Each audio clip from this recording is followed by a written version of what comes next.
Faced with a possibility of poultry and egg shortages for the next 6 months. Some farmers were forced to cull millions of chickens because of the avian flu outbreak. Joining us to help make sense of this is Dr. Wilhelm, who's the chairperson at the Poultry Group of South Africa Veterinary Association. Dr. Mare, very good afternoon to you. Thank you so much for your time. The latest outbreak of this highly pathogenic avian influenza has skyrocketed to catastrophic numbers. Is this the worst outbreak we've seen in South Africa? It is the worst outbreak, most definitely. What makes this strain so contagious? The exact reasons are not yet fully understood, but we're definitely dealing with a highly contagious virus. We've also had unfavorable weather conditions, and there's been a failure to prevent movement of affected birds due to a variety of reasons, leading to a population explosion of this virus in the environment. You say it's the worst outbreak. Pardon the interruption. You say it's the worst outbreak we've ever seen. What are you gauging it against? If you look at the previous outbreak in 2017 and in 2021, the numbers are significantly higher of the birds that has been culled and has been affected. Okay, so you were still telling me about the strain and why it's so contagious. So if you look at our biosecurity measures that we have in place, even on the best of farms, it has been ineffective in halting the spread of this disease. Obviously, it is a reportable disease, so the state veterinarian will take control once it is diagnosed or reported. The cull policy that has been followed in the past has also been ineffective in stopping the spread of this disease, and then movement control of affected farms has been problematic and further contributed to the spread of this disease.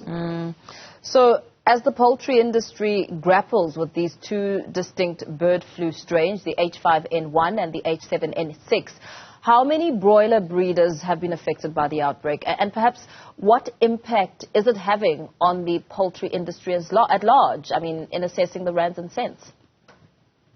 Estimating the numbers is a difficult exercise. It takes some time in the reporting, but we, as an industry, estimate that it's been about 2.3 million broiler breeders that has been affected by this virus.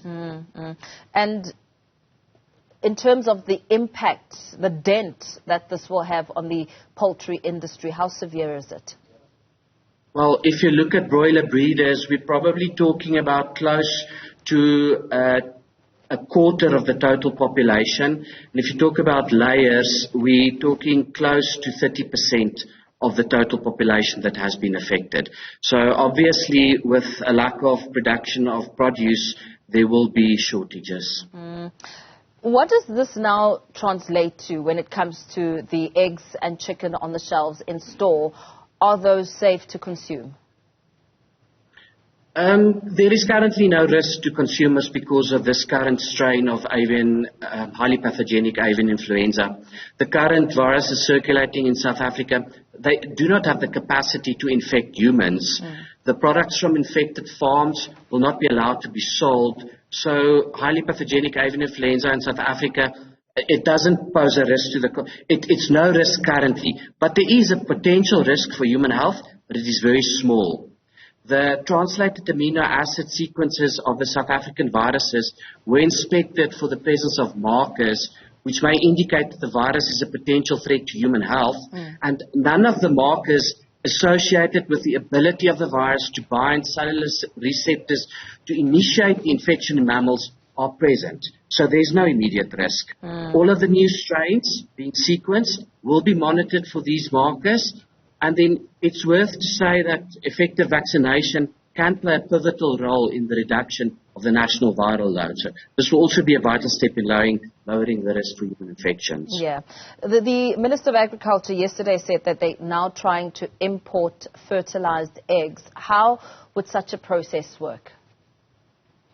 There will be permits that an application will need to be submitted to DALROT for the importation of these eggs, and then it will need to go to a registered facility. So there are measures in place to deal with it from a regulatory perspective. Are there any other preventative measures that can be put in place to avert the severity of this?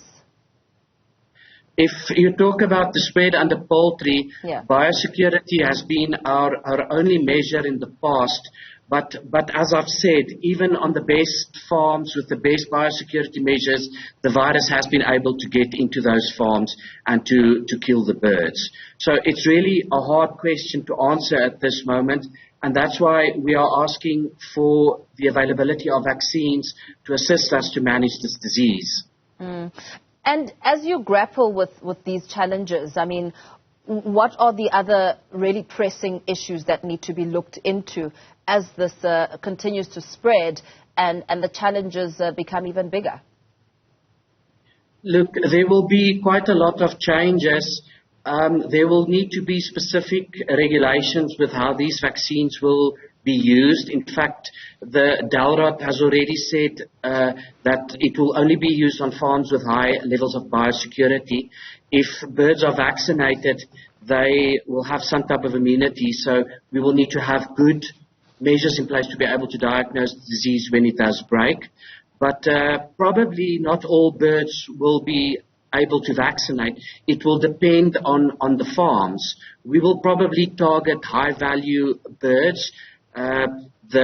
The broiler breeders and the layer breeders will probably be first, and then whatever other farms are able to meet with these standards. So it'll all be assessed as it's measured by scale, looking at the nature of the actual farm. Does that mean that small farm holders may not even access the vaccine? I think it's a good possibility that they will not be able to, yes. Very well. Thank you so much for your time. We're going to have to just leave it there for now. Dr. Wilhelm Mare, Chairperson of the Poultry Group of the South African Veterinary Association, giving us a sense of the latest outbreak of this bird flu. Let's now